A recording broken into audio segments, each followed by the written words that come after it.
All right. Good morning, everyone. Welcome to Back from NAB on NAB Live. We're here for our third morning, for the morning session talking about Premiere Pro and workflows in Premiere Pro with our esteemed guest, Eric Addison. And I want to just welcome everyone. I see a lot of activity happening in the chat. We have some returning folks, so hey to everybody that's returning. If you're tuning in for the first time, this is, as I said, our morning session on Premiere Pro, but there are other sessions coming up later in the day, throughout the day on After Effects, on Character Animator, and on Audition. So, keep tuning in. And we really want to encourage you to stay active in the chat because we have cool giveaways. We love getting questions. We love, questions about anything, workflow or thought process of just being artistic or the technical process of getting through a project. And we also have a cool challenge every day. And today's challenge involves Character Animator. You can see on my let me see if I can see myself. There he is. This little puppet here is from Character Animator. So we want you to, if you want to do the challenge, you get a subscription to the Creative Cloud. And if you want to enter it, you probably want to go and start getting Character Animator if you don't have it on your desktop yet, and then go to the challenge page on Behance and find out how to enter the challenge. So good morning to everyone. Good morning, Kathy. Tim is here again. Good to see you. Nathan, back to try and win some more prizes, I bet. He cleaned up yesterday. So yeah, with no further ado, let me go ahead and hand it over to Eric to introduce himself and to talk about what he's going to show us today. All right, I'm kind of excited to see what everybody makes with Character Animator because that's a program that I admit that I really kind of want to learn more. And I remember when it came out, I was kind of intrigued by it. First of all, just because of what it was, I thought that's freaking amazing. I mean, how cool is that? But also, there was part of me that wondered, like, okay, yeah, you can do these puppets now, but I wanted to see what people were going to do with it. Like the fact that like they have that show about the president on Showtime right now that I guess, if I understand correct, it's all character. It's like, that's the kind of stuff I want to see what people think, like, yeah, okay, you could use it for that, but I have this weird kind of crazy idea that I could use it for this. That's what I'm waiting to see because I think it has so much potential. So I'm eager to learn that. It's been amazing watching it kind of blow up as in the professional world as a tool there. And what's amazing about it is it's so accessible. And I had the same thing. Like I started immediately thinking, man, I want to do like a music video with this or something, and make it just really interesting and fun. And but same thing. It's like, okay, now I got to find the time to like do that. Sit down and learn it. I know a lot of people are having a lot of fun with it. It's very accessible. So yeah, download it and give it a try. Yeah, see, that's a plug for the Character Animator people Cup. So you're welcome for that. Totally spontaneous. Wasn't even planned. Didn't plan that. So. Well, good morning again, everybody. Thank you for showing up. For those of you who have been here for the last 2 days, this is your third day, thank you so much for watching. For those of you that are here for the first time, thank you so much for watching. My name is Eric Addison. I am from San Diego, California. I run a small production company there called ACRE FILMS.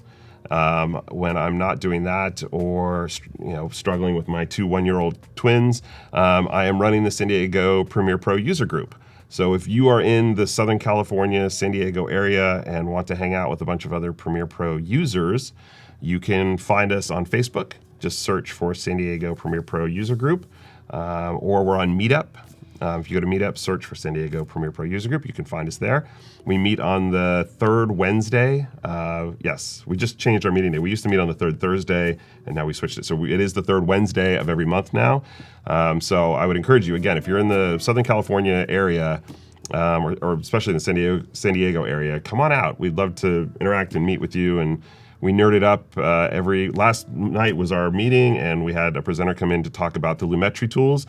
And I was really kind of upset to miss it because apparently from what my co-manager said, it was a really great meeting. He really went deep into a lot of stuff. And I guess a lot of the group members said, we got to have him back to talk more about it. So yeah, that's the kind of cool stuff. We really try to focus on helping other editors, whatever skill level you're at, improve your skills and learn the tools better. we don't just focus on Premiere. We cover After Effects, we cover Audition, we cover all of the video app tools at a certain point. So yeah, definitely come on out. Today we are going to be talking about a project I did for a client that was a bit of a mini documentary. So most of what my company does is corporate and commercial stuff. And for those of you who are out there, I'd be curious to know in the chat window too, what you all, sort of where you're at. Like, first off, what's your experience level with Premiere? Do you consider yourself a beginner? Do you consider yourself intermediate or advanced? Do you think you know it all? And it's totally cool to say that you do. And what do you cut? What is the normal stuff that you're working on? Is it corporate stuff like I do? Is it personal stuff? Is it YouTube, social media type stuff? I mean, what are you all working on? So yeah, post that up in the chat window so I can kind of take a look and get to know you all a little bit better. But anyway, for those of you who do work in the corporate world and do corporate video, you probably know that a lot of what that stuff is kind of dry. It's not too emotional. And so for this particular project, the client came to me and said, we want to do something completely different. We want to do sort of a mini documentary. The producer there has a documentary background. Right. He's done the documentaries about medical issues, and the company is a medical device company. They develop technology to study the human genome, and they had this new program that they called iHope that helps families who have loved ones that have genetic disorders that they can't figure out. And in this particular story, this little girl, Sophia, had this genetic disorder. The family struggled for 10 years. Wow. To try to figure out what was happening and weren't able to get it figured out. And finally, this program from the company is called Illumina, and the iHope program was able to help them figure out what the issue was and what the genetic disorder was. Right. And so the task came down. We want to do this documentary style. We don't want it to be like every other corporate kind of piece. We want people to be emotional when they watch this. And so I said, all right, let's do it. And so we sent a crew to Houston to do a shoot for 3 days. That's where the family's located. I wasn't able to go to do the shoot because it was right after my wife had given birth to our twins. So my videographer, Chris Francis, went out and shot it. And then we did another interview here in San Diego, and I worked on that shoot. So we shot everything with a Canon C500, shot everything in 4K ProRes, and then got it in to start editing, and this is where we'll kind of pick up. Right. So it just because we I think in the ride yesterday to the hotel, we were kind of talking about this project, and I remember I thought, because you touched on it lightly, and I was like, oh, that sounds really interesting. A documentary, because it's a documentary piece, but it's corporate, and you said like it has emotion to it, and I was like, that's really unusual, and that must be like, in a way, it must be a gem for you as someone that's creative and that that works in corporate, like you said, like corporate pieces that can be dry, but that has a creative heart as well. Yeah. It must have been a gem to get a piece like this. Yeah, I felt very lucky that the producer, the in-house producer, because the company works with a lot of different video vendors, Right. as most companies do. And so the fact that they picked me to do this, I felt really, I felt honored to get picked to tell this story, and there was a certain amount of pressure to get it right. Right. And again, the timing of it was crazy because it was right after my wife had given birth to our first kids. It must feel very. Oh man, and I'll never forget doing the first cut, and you hear the story, and I threw it out yesterday. Where you could go watch the video. I'll mention it again at the end. But yeah, I did the first cut, and the producer called me from the company and said, how are we looking? I said, it's really good. I'm done. I'm going to go home and play with my kids right now. Right. I said, I can't do this video anymore right now because this story is so emotional. Yeah. And when I showed my wife the first cut, it was actually the second cut, I just kind of left her alone. I said, all right, my wife is always, it's really good. If you're an editor, by the way, you should have somebody that you can preview your work with. Find somebody that will give you honest opinions and give you honest feedback and preview things for them before you show it to a client sometimes. So I showed it to my wife, and when I walked back in the room, she had just tears down her face, Right. and she goes, "It's so good." I'm Right. like, "All right, I'm doing I'm all right. on my way. Yeah, I'm on my way." And the producer actually cried when I showed him that first cut. So I'm Right. like, "All right, I'm on the right track here." So. Tears are always can sometimes be a good thing. Sometimes they can be a bad thing, but depending Right. upon the subject matter. Yeah. So, Do you think there was anything that you did to like attract, like, is there anything about your company or like your reputation that helped draw that producer to you for that piece? well, I mean, the in-house producer there and I kind of go back, and we've worked on a number of things together.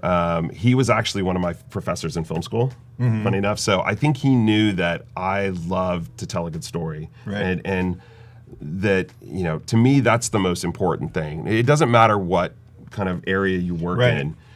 You should approach each video like you're telling a story. I think we mentioned this the other day. Like one of my first Yeah, I think the first day we corporate talked about gigs. this, yeah. Like, for those of you who weren't here, just a real quick little thing. I was doing a job at a corporate place, and they make turbine engines. And my supervisor there at that time was like, "Go shoot and this turbine engine being built and make a video about that." I'm like, how boring is that? Right. But he said, there's a story there. Right. Find that story and tell it. And so I did. I took the challenge, and that's when I realized, it's like, yeah, you can say, well, this is just corporate stuff and it's boring, but there's a story in everything. And it's just up to you to find that story and to pull the emotion out of it. You can do it. It's there. Right. It may not be heartstrings that you're pulling, like in this particular video, but there is some emotion there. So I think he just realized that I love to come at things from that point of view. I want to tell that story, and I want to reach people emotionally, and so that's Right. why I got the call. Right, that's awesome. And, And it's kind of a good tip. I mean, it's like if you're working, as an editor, and you want to get pieces like this, being known as someone who doesn't just like cut and paste, things together, but actually tells a story, Yeah. is to your advantage. So Yeah. that's great.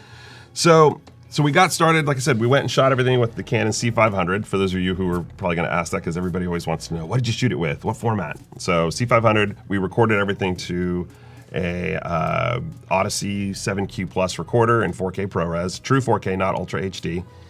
And so the first thing that comes up when you shoot 4K is whether to use proxies or not.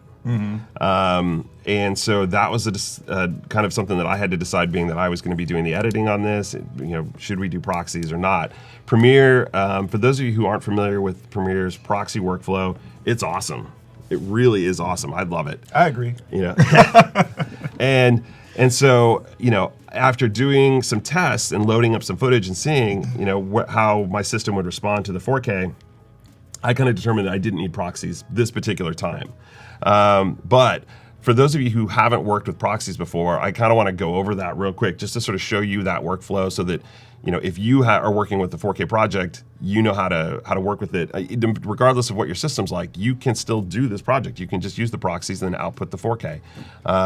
It's a really easy. I think it's really easy. So let's kind of look at some clips here. So I'm going to come here in my bin, and if we look at these clips right here, these are the family interview clips in my bin. We're going to talk about organization and all that in a second, but we'll cover proxies first, getting the footage in to start working with it. So these clips, if I kind of hover over this, you can see it's 4,000 by 96 by 2160, so it's 4K, 23976. If I play it back on this laptop, it plays back pretty smooth. Actually, I'm going to zoom out here. It plays back pretty smooth, but it does have some hiccups. On my workstation back at my office, it plays back like butter. It's, Premiere handles it without an issue. And sorry, what are your specs on your laptop? Oh, good question. Let's look. Let's come here. I'm asking in proxy for George. Oh, okay.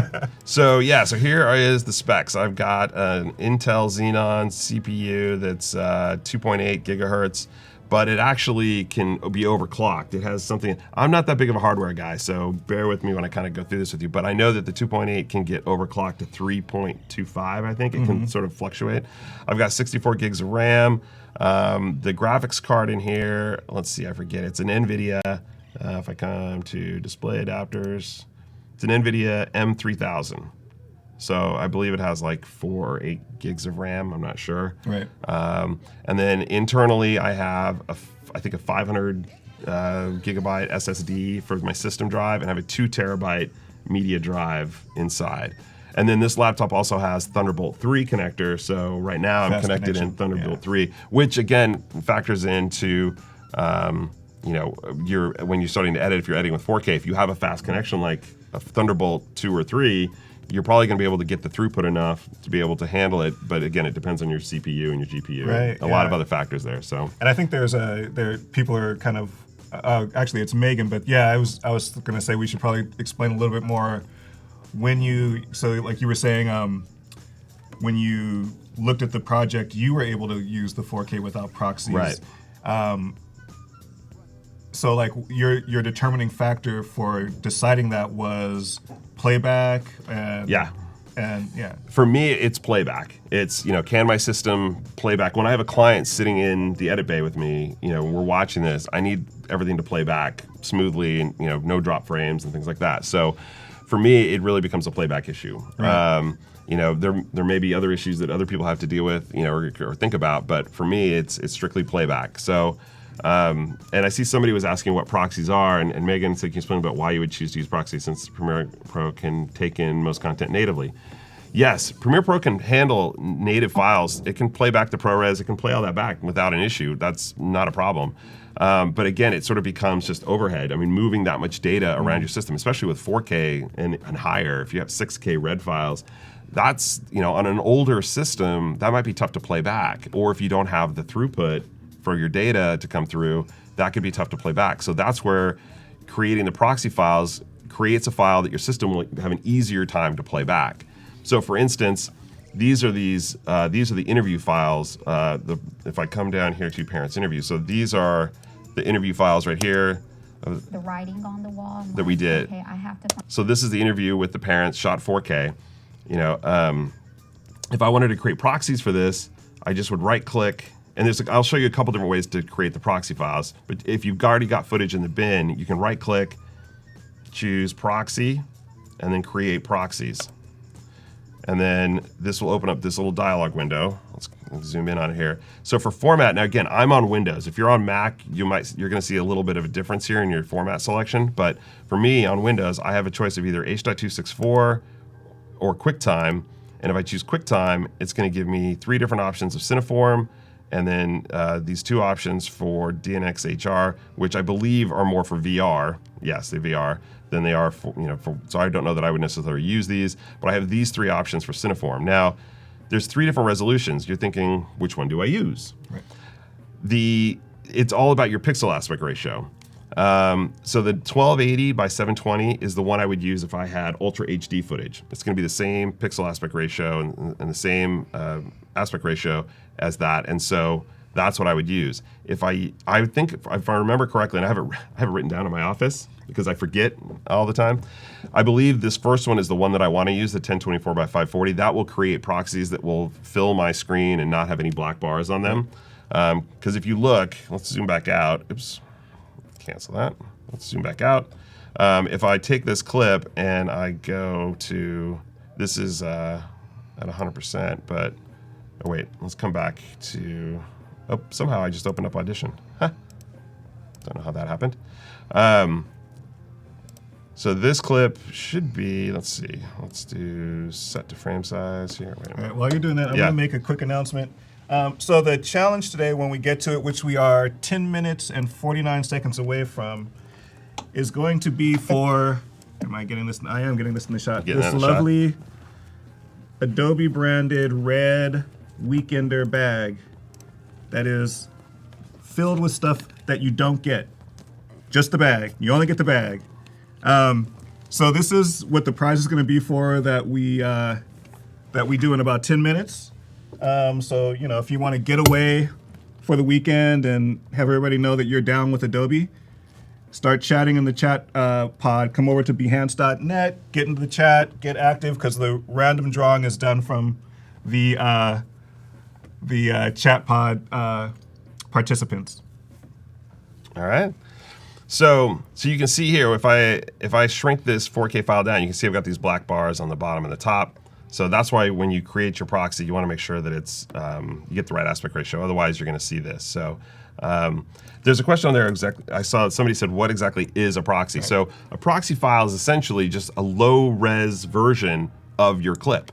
So again, when I click on here and I choose Create Proxy, and let's say I choose H.264, it's going to make a new version of this file, of this clip, and just make it a lot smaller. It's going to be H.264, which means your system will have an easier time playing it back, and it'll be a smaller file size as well. This 4K file, as you can imagine, is pretty large. The H.264 is going to be a lot smaller, and it'll be a lot easier for your system to play back. So, but the quality on H.264 is a little questionable, so that's why you might want to choose either, if you're on a Mac, you'll have ProRes here as well to choose from. And so ProRes or Cineform will be a larger file, but it'll be better quality. But again, easier to play back. It's an intra-frame codec, which means that Premiere doesn't have to do too much work in rebuilding it to play it back. So a proxy is basically just a low-res version of your original file. And so what you're going to be creating are files that Premiere will then play back, that will play back smoother when you're editing. So, and one thing before I kind of show you something that use this proxy workflow, another place that you can create the proxies is in the media browser. So if you wanted to import everything in and create proxies at that point, you could. So if I click this little ingest settings button, it opens up this dialog, and you can see right here that when I choose ingest, I can choose to ingest all the footage in and just either copy it. I can transcode it to a different format, which I don't know why you'd necessarily need to do. Again, Premiere handles everything natively, so but there are workflows where that might actually come in handy.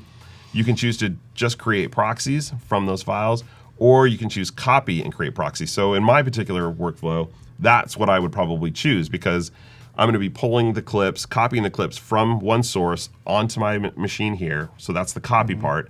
And then while it's doing that, it's going to create the proxies, which would be the low-res, lighter, easier to play back files that then Premiere will reference when I'm doing the edit. Right. So what he's creating is a backup set of files and then a separate proxy set of files. The proxy set will be used for editing so that he has smooth playback and it's easier to be frame accurate as he's going through his edit.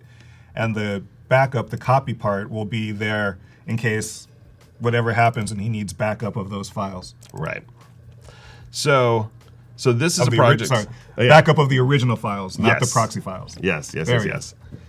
Always got to be clear. So this is an example that I showed the other day where I use proxies. And so you can see each of these clips. This was a test project that we went out and did. We want to try to start shooting raw a little bit more.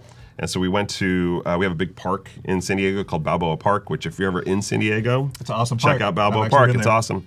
So we spent an afternoon in the park, shot a bunch of stuff raw. But you can see, if I try to play back this 4K raw footage, even on my system with fast connections and everything else, watch this little green arrow or green button over here. This is going to change to yellow pretty quick as soon as I start playing back. There it goes. And it'll tell me if I hover over it, 21 drop frames, 55 drop frames, 103 drop frames. So you can see playing back raw footage is tough. I mean, even on somewhat of a beefier laptop, it's kind of tough. But I created proxies. You can see over here, let's zoom in here. You can see I've got in my, let's kind of move this over. These are all my files. You can see there's cinema DNG files, and then proxy is attached. So I created an H.264 low-res proxy, and let's zoom back out, and if I switch over to the proxy mode, which is just by using this little button here in your program monitor, if I turn that on, you can see the image kind of got darker because it's referencing the proxy. The original image is color corrected, the proxy file isn't. And so if I play this back now, you can see, watch that little green dot, it's going to stay green. So now I'm able to play back the proxy files, and do my edit with these lower quality, low bit rate files that play back a lot smoother on my system. So now I can edit. And when I'm all done and I'm ready to finish it, I can just toggle this back off. And now you can see that's the color graded shot.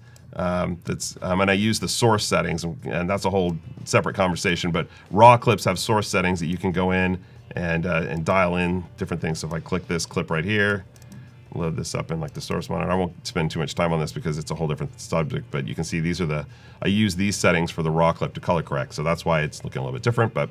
Right, so I mean, but I think that's an important point is that what you're saying is that Eric is using the proxies for editing. He wants playback so that he can do his edit points, get his edit crafted to the point that he wants it to be as far as the flow of his story. And then he's gonna switch once the edit's done to the full res versions to do any color correction. And the switch is as easy as the press of that button. Yep. And then he goes to color correcting, and that's where he's gonna do the rest of his post-processing with these files. Because Absolutely. at that point, he doesn't need the playback. It's more about the pixels that he sees on the screen at that moment. Right. Okay, so I see a question. If you don't see the toggle proxies button on your screen, oh, okay, yeah. I was going to say, that's a good point. You need to, this doesn't show up by default, so you need to click the little button editor in your program monitor, and then you can drag down the toggle proxies in there, and then it'll be there for you to use. So, yeah. So that's sort of proxy workflow in a nutshell. So again, I determined after running some tests, loading the footage up that we shot on our system, it was going to play back fine, so we didn't need to create the proxies. So let me close. Oh, are we promoting that right now? You're good. I'm just reminding people. As someone echoed me in the chat, be down with Adobe. Get chatting in there so you can have a weekender with a little Adobe stamp on it. There you go. I see a comment on here about especially on a maxed out Mac at 36 gigabyte and older NVIDIA. I'm assuming that you're talking about editing with proxies and using proxies. That's one thing I would say. Is the nice thing about having a proxy workflow is that if you have an older machine and it becomes like, hey, do we need to buy a whole new system now that we're working with 4K or 6K footage? Ultimately, that's a decision you have to make. But one thing I would say is before you go and plunk down a ton of money on a new system, try using the proxy workflow. I mean, it works, and you may not need to upgrade your system entirely, just to be able to handle a lot of the new footage. So, that I would definitely say run tests and see, because you could get another year to maybe 3 years out of your current system just by using proxies to edit with when you're dealing with larger formats. And one thing too, just to sort of throw out there, if you've never used proxies and then you finish this live seminar thing and then go and do it, and then you export out something and you forgot and you left the toggle button on, don't panic. Premiere will always export out the original files. Even if you leave that button on and choose export, it won't reference the proxy files. It will always reference the original media, so don't panic. I had one of the group members called me one night and said, hey, I just exported out. It doesn't look at that. I'm like, no, you're fine. It doesn't use the proxies for export. That's a very good point. So. 1 minute and 30 seconds for the giveaway. So if you're not in the chat, get in there and start typing. Ask us questions. Just say hi. Tell us where you're from. Just be active in there. And if you're on YouTube, come on over to behance.net. Get into the chat over there if you want to be a part of the challenge. I see Paul has a question. Are proxies only for the editing part? And then what's the second part of the question? Also works for the color correction. I would say that it depends on your footage. So this was all shot raw and log, so I don't know that you would necessarily use it for that. But yes, proxies are really just for the editing part. You just, when you're building your edit, you want to have those lower files to be able to edit with, to get smoother playback to watch it. For color correction, definitely go back to the original footage for that. The proxy files, especially if you're using H.264, are going to be much more heavily compressed, and you're not going to have the latitude and the flexibility to really to color grade that. So that's when you would toggle proxies off and color grade each clip individually, and then you go that way. So. Seconds left, guys. Getting down to 10 seconds left for the giveaway. So keep asking us questions. Keep saying hi. How do we give that away, by the way? There's some random generator of that grabs all the names. Oh, okay, got it. We have no hand in this, so the two of us are not going to influence this in any way. So being nice to us is great, but it's not going to help you win the bag. On the next challenge, for the character animator part, be nice to us. That might help. Yes. Okay, so once we decided to not use proxies, what's the next step? For those of you who've been watching the last few days, you probably know what I'm going to say. The next step is organization. And yes, I do harp on that quite a bit because it is vitally important. And I just can't emphasize enough how much it will save you in time when you're editing if you organize your clips properly. Just to sort of show again, I've got all my bins here. Everything is sort of organized. We did an interview with the doctor. All of his footage is right there. We did the family interview. All of that footage is right there. We have family photos that were provided for this video. They're all right there. We did an added interview after this. That footage is right there. That was actually shot with 2 cameras. Everything else was shot with 1 camera. And then we have a bunch of B-roll, and we shot in numerous B-roll locations. So we have shot of them riding a bicycle, Sophia riding a horse, them at their house. We had lab footage, B-roll, soccer B-roll of her playing soccer. So again, everything is sort of organized out so that I can go through and easily find those clips. And as I talked about in the last few days, I did the same thing with this one, is I put everything on individual timelines. So if I want to find some of the bicycle shots of them, the family walking together with her riding a bike. All of those clips are on a timeline. The audio sunk up, and I can easily just scrub through and look for that. All of the shots of them in their home is the same thing. It's all listed on this one particular timeline, so I can easily scrub through and find the B-roll shot that I'm looking for. And do we need to announce the winner? I think. Why don't you go ahead and announce the winner? No, I'll let you take care of that. No. You do it. All right. So Jerry Chavez is the winner of the Adobe Weekender Very, Very, Very Red Bag. I think that's its official name, the Very, Very, Very Red Bag. So congratulations, Jerry. And there will be more giveaways throughout the day with all the other sessions. So if you want another shot at a Adobe prize, I don't know if it'll be the bag or not, but then keep coming to the sessions, keep being active in the chat, and your chances increase. A couple things that I saw in there about color coding the clips. Yes, I am needing to do that as part of my workflow. Somebody asked what is B-roll and where we can see the completed video. Wow, the questions are really starting to fly up here. Flying, yeah. B-roll is just it's just shots that essentially aren't the interview. It's essentially your cutaway shots. It's shots of in this particular video. If we look at let me find the finished video here. So we have the family here talking about something. Wrong? And that was kind of like somebody hit you in the gut. So the shots of the family looking at the computer, stuff that kind of shows that what they're talking about, that's B-roll. And then there was another question that I just totally forgot about. There was a question about where do the proxies sit? Oh, that's a good question. Yeah, because I think the question centered around they were asking, do they sit above the high res ones or do they in the same time spot? So yeah, the proxies, if I understand the question correctly, so the proxies live on your hard drive and you can choose where you want to save them, but where on your timeline, they don't live on your timeline. It's Premiere basically, the clip is still the same on your timeline, it's just that clip. The toggle button will it's just turning on or off what Premiere is referencing when it plays back. Right. Whether it's going to reference the 4K file or whether it's going to reference the proxy clip. When you choose to make a proxy, if we come to the proxy, create proxies, you can see right down here, destination. You can choose to save it next to original media in a proxy folder, or you can choose to save it in a separate project folder. My workflow is when I've worked with proxies has always been to do next to original media, because if I hand the project off to another editor, I know that all those proxies are living with the original footage.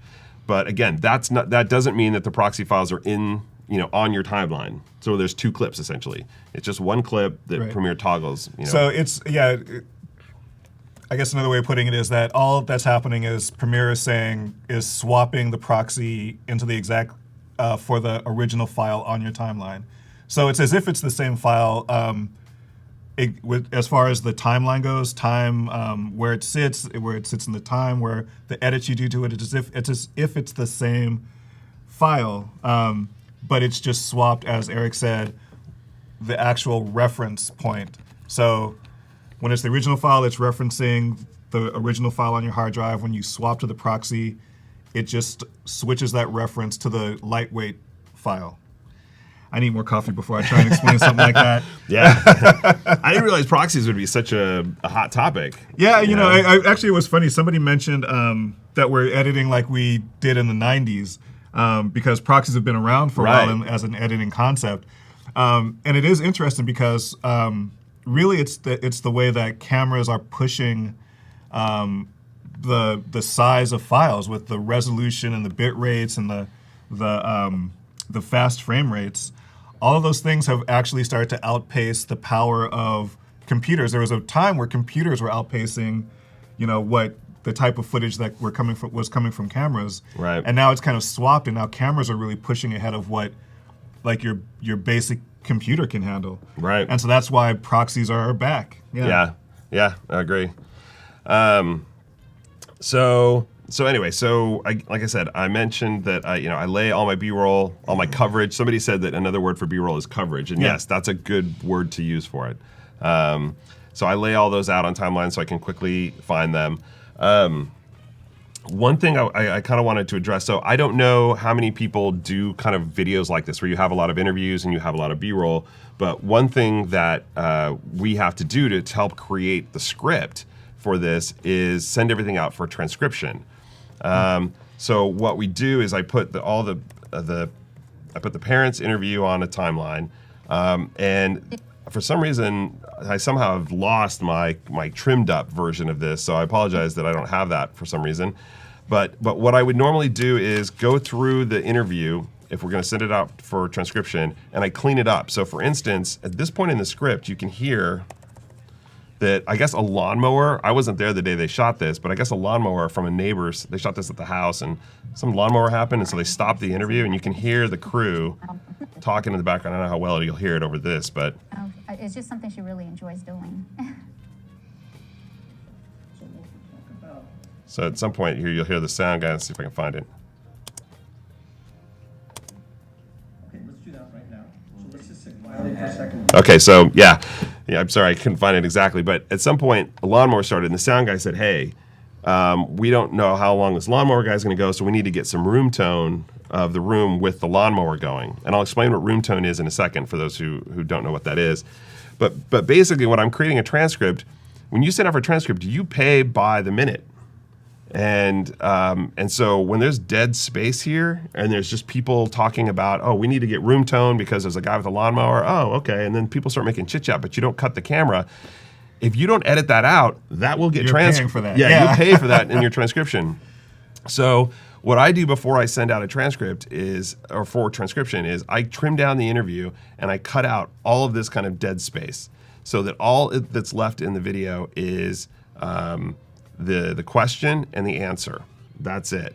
And I'll lay time code. I'll use the time code effect. You can see that I've got the time code effect here already added onto it. So I include that with the video and then send that out to the transcriber. That cutting out all that dead space can save you money because you're not having to pay to have that transcribed. So I always recommend doing that. If you're wondering what room tone is just something that you should have recorded if you're doing an interview and you're in a room. Every room has its own sort of ambient sound. Right. And if you have to drop out audio at some point and you'll have a gap there and you can use that room tone that you record to fill those gaps in your audio, and it'll smooth things out. So wherever you go and do a shoot, if you're doing an interview, at the end of the interview, don't have anybody move, I always do about 30 seconds, but I know people that do 10 to 20. But just get between 10 and 30 seconds of room tone in every location that you go. And like this instance, there was a guy with a lawnmower. Right. And so we weren't, the sound guy very smartly, not knowing knowing we needed to keep moving, we didn't have time to wait for him, recorded room tone with the lawnmower. So if I needed to add that in, I have that as well. So benefits of having a good sound guy. Yeah, I mean, it's interesting because like you don't realize that there's room tone a lot of times until you're doing an edit like this and you have a gap on the audio, and even if it's silent, when it hits that gap, the way that the sound just drops out is just an absence that you weren't even aware of until you kind of hit that point. Yeah. and that's where that room tone like just feels, even if it seems like it's silent, there's noises going on, and it feels that, as Eric was saying, it makes it smoother. Yep. So once we get the transcript made, the client sends me, and I'll open up. This is the first draft of the script, just to show you what this looks like. Yeah. So this is the script. This is, I think, version 2 actually. And so this is what the client gives me. So they give me, one side is audio, and it has who's talking, what their time code is, because that's referenced in the transcript. And then the client and I actually went through and talked about the visuals that we would want at certain points in the script. We talked about opening with the soccer match. We had a whole plan of how we wanted to open the video, and when we kind of wanted to reveal that Sophia had an issue, and this disorder. And, so we kind of went through all the visuals. So he wrote together, the producer, in-house producer, wrote the script. Now you can see here, and I'm going to kind of talk about how you deal with this later. I always love seeing this when I get scripts. So this part right here, you can see where, and the transcript that I get is called literal verbatim, which means it gives me every single word, which some clients want. Some clients are kind of like, yeah, just give me the rough, you can pay a little bit less and just get the basic gist of what they're saying. This particular client wants literal verbatim. He wants every word, every every ah, everything there. And so you can see that we have ums there and there's ahs.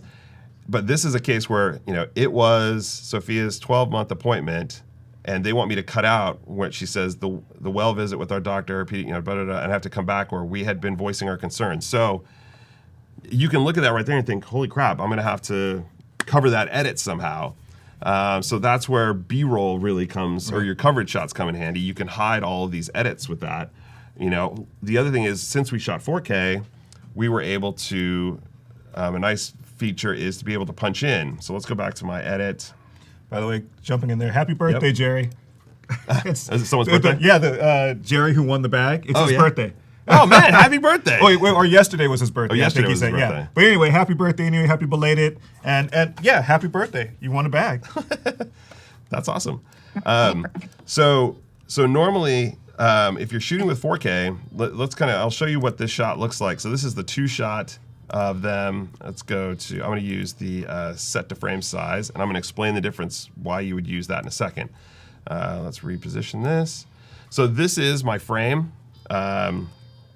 That's what the shot looks like with the two of them. But because I shot 4K and I'm editing in a 1080 timeline, because that's what the client said they wanted to deliver in, I can then punch in. And so for this particular clip, I'm just going to undo Control Z, as I was reminded yesterday. Control Z. We remember that. Remember that today. We missed that yesterday, and quite a few people thought to remind us. So it's on our mind today.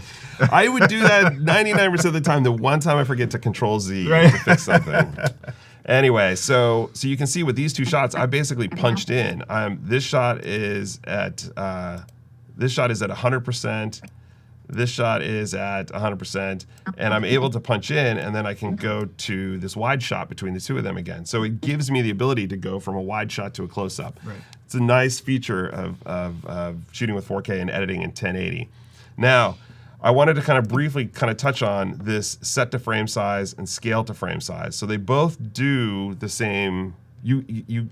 Visually, they do the same thing, but there is a big difference. So if you choose scale to frame size, that will take your image and reset it, basically changing the scale. I think the re-raster size would be the correct word, correct? I'm sure there's someone on there that's going to tell me that that's either right or wrong. But as I understood it, using the scale to frame size will take your 4K file and then shrink it down to 1080 and sort of re-raster size it so that 1080 frame size now becomes 100%.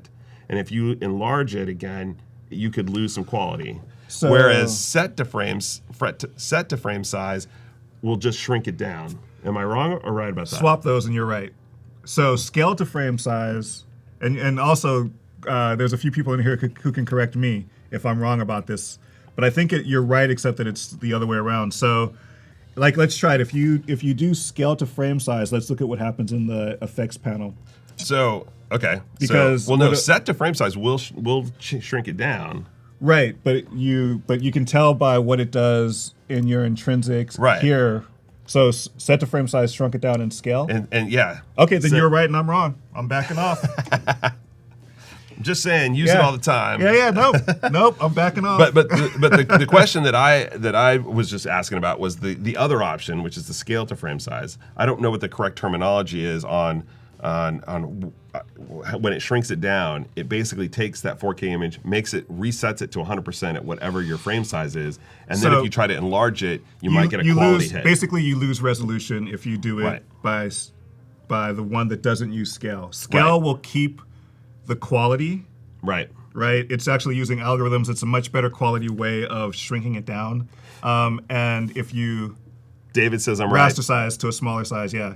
And if you use the one that actually it basically just pulls enough pixels to set it to that size. Right. And so if you actually scale it up again, it's the same thing as scaling up a 1080 Right. file at that point, and you run the risk of losing quality. Yes.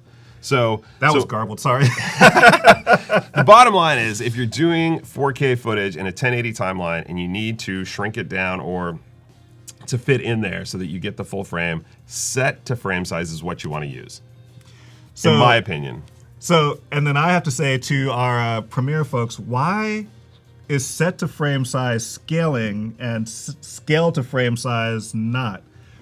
Just asking. I'm getting myself in trouble here too. I would say that scale to frame size, and we'll move on right after this because Live, you get like the real deal discussion here. But I would say scale to frame size is called that because you're actually rescaling the image. You're taking that 4K image and rescaling it down to 1080. Right. Whereas set to frame size is you're just taking it and you're resetting it essentially to fit there. Yeah. So that to me would be, Yeah, I guess the only issue I have with it is that we call it scale in our.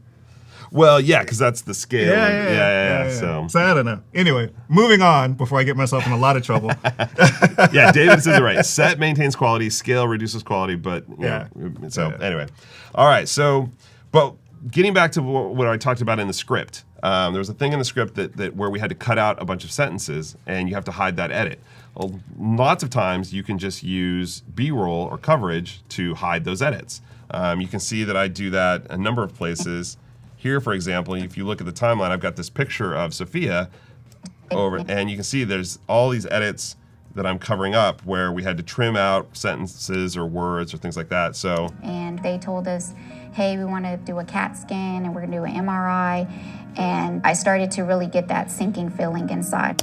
So that was, kind of pieced together from a lot of other there's a lot of other stuff that we cut out, but using the coverage of the picture, I was able to hide those edits. But every once in a while, you're not going to have a shot to cover that with.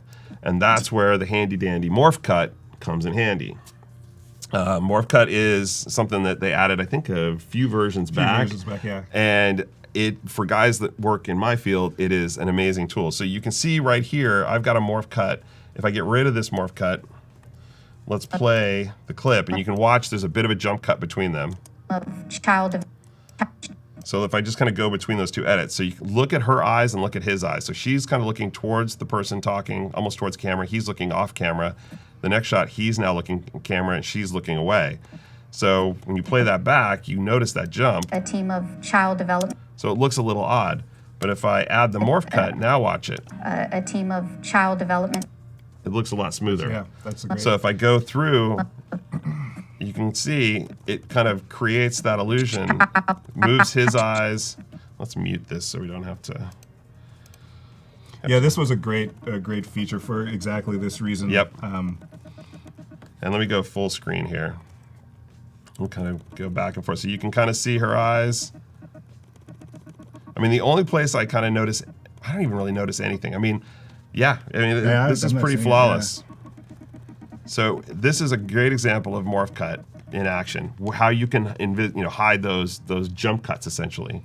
Now, I will say this much: as well as morph cut works, it isn't something you just drop on every single jump cut and magically expect it to work. It takes some finesse. If you have a background with a ton of movement, you're going to get some funky results. Morph cut is really designed for this type of setup where you have a background that's static, there's not a lot moving, you've got subjects that are not moving too much.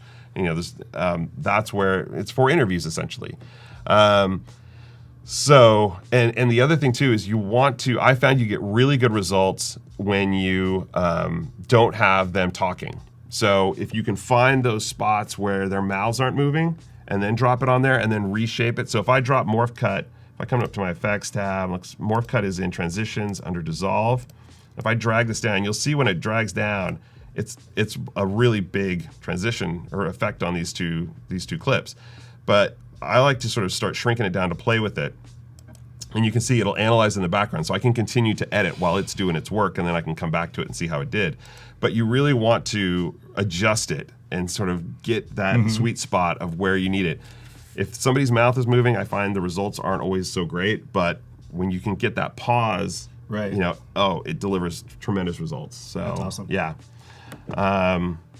They're still talking about the reset. I'm gonna catch so much trouble when I get back into the office. That's awesome. You don't even know what it. I'm sorry. Hey man, it's early. It is early. So that's morph cut. So it's Reaver Mike says it can look very bad in some situations. Yes, I've actually dropped it on and gotten some really funky results. But again, it's if you can find that right moment in there and finesse it a little bit, a lot of times it will work for you. And as you can see, it does work and it's great. It's a great tool. But yes, Caitlin says it doesn't work well for subjects that move a lot. Yes, I actually had somebody who in one cut was like this, and on the next cut they were way over here. Yeah, like you. And I dropped it on, and it was funky. Yeah. But I was able to sort of finesse it a little bit. You start getting horror movie type effects. Yes. They're starting to move really strangely. Yeah. I actually wanted to do something at the user group one time and tell people like who can come up with the weirdest sort of morph cut effect. Like just take two completely separate images, drop morph cut on it, and sometimes morph cut will reject it. It'll say this isn't. It's not working. Can't detect a face or something like that. And so, but I wanted to see if people could make it work. What kind of weird space alien looking thing could it create and stuff. And I think you got the next viral video. I know. So okay, so the next next thing I wanted to talk about is something that I would do for this video. So there is something that's called the master clip effect. And what I like to do for this particular type of project, and I actually did it here mostly to sort of set up for the person that did the color grading on it, is I will take the interview footage of the family. So let's go to my parents' interview clip. I'm going to turn off the time code here, and I'm going to find the parents' interview actually up here. Well, actually, I'll just click on it here. Let's go over to my color tab, because I don't want to show my age and just drop in the... So in the color tab, so I've got this clip selected. Now you'll see in my Lumetri color tab, you've got up here, you have where it says master, and then you have over here where it's highlighted right now, it just says parents interview. I'm gonna click on master.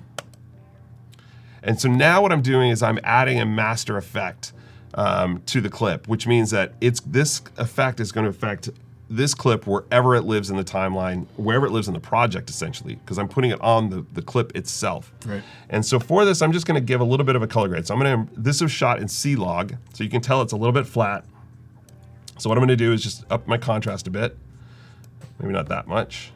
I'm gonna adjust the brightness a little bit, like that.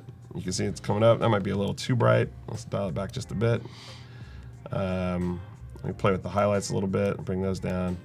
I'm not actually looking to color grade right now. I'm just trying to create a better looking image than the flat image that's there. And part of that is just so that when I do hand it off to the colorist, I can kind of start here, and I could use the color match feature that we talked about yesterday to sort of create a look, and that'll inform him a little bit more as to what I'm going for. But this is just something so that when I give it to the client, they can see they're not seeing everything as flat. They have a little like, oh yeah, I can see this looks pretty. The guy knew what he was doing when he shot it. So, so anyway, so I would do that clip, or I would do that effect to all of the parents' clips. So, and now if I go back to my timeline, let's go back to my regular edit workspace here. If we go back to my timeline, which is right here, you can see right here, if I click down, let's zoom in. Oops. You can see right now it has this little FX badge with this little red line under it. That tells me that a master clip is on that, a master clip effect is on that particular clip. and it's that color correction. So let's zoom back out. Let's go up to my effects controls, and you can see if I just select it in my timeline and look at my effects controls, I don't see the color correction. But if I come over here where it says master and click on that, there's my Lumetri color effect, and I can go in and dial it in here as well. So master, if you're OG, like Eric is, you can go here and do it as opposed to the panel. Yes. Yeah. God bless Premiere. See, this is one reason why I love Premiere. I said this, I think, the first day. I have authority issues. I don't like people telling me what to do. And what I love about Premiere is that it gives you multiple ways of doing things. I don't like to be told this is the only way you do things. And by and large, Premiere gives you multiple ways of working. I love that. Don't ever change that, Adobe, please. So yes, so wherever you like to mess with things, you do that. You go. You do that, yeah. You be you. You be you. So anyway, so that's master clip effect. Now, I know some people might be wondering, well, do you do that for all the clips? Like all your B-roll clips, like these shots right here of the family doing stuff? No, I do not. And the reason I do not is because as the cut progresses, I'm just gonna kind of show you right here. This is my bin of all my cuts. And if you look, here is Sophia's story edit 1, 2, 3, 4, for alternative, 5, 6, on and on and on, all the way up to what ended up being 12. We went through basically 12 revisions of this video. Throughout those revisions, B-roll came and went, and sometimes came back and then went again. I'm not gonna spend a lot of time color grading B-roll at all. That parent interview, that's gonna live in the video no matter what. So that I'm gonna add some color to for the client to see that everything is gonna ultimately look good. Again, some clients are savvy. They're gonna see the log footage and think, okay, yeah, this stuff looks great. I know it'll all be pretty in the end. Some clients are gonna be a little crazy about, hey, this doesn't look good. Why is it all flat, whatever. So making the interview stuff look really good sort of assures them like, oh, okay, yeah, it's just, I don't know what this color correction thing is you're talking about, but yeah, I can see this is gonna look good and it'll be fine, so. And I don't know if we covered what log is today, but.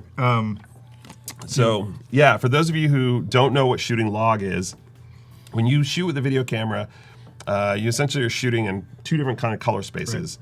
Well, I guess 3 if you're shooting RAW. I guess that would sort of be its own. I don't know if I call it a color space. It's a lack of a color space. Yeah, exactly. But yeah, it is a color space though, yeah. So Rec 709 is what most people would probably shoot in. And it has a dynamic range that's a little bit smaller than what log is, which has a much wider dynamic range. So what log, when you shoot it, it looks like this image right here. It looks very flat. But ultimately, I'm able to pull more data out of this image in the highlights and the shadows because it's just sort of a more compressed image. It requires more work when you're in post, but ultimately, I find the results can be better, especially if you're shooting in areas where there's a lot of contrast, or a lot of dynamic range, I should say. So I prefer to shoot log, whereas with Rec 709, if you're a little overexposed in an area, most of the time that info's gone. It's blown and you can't recover it.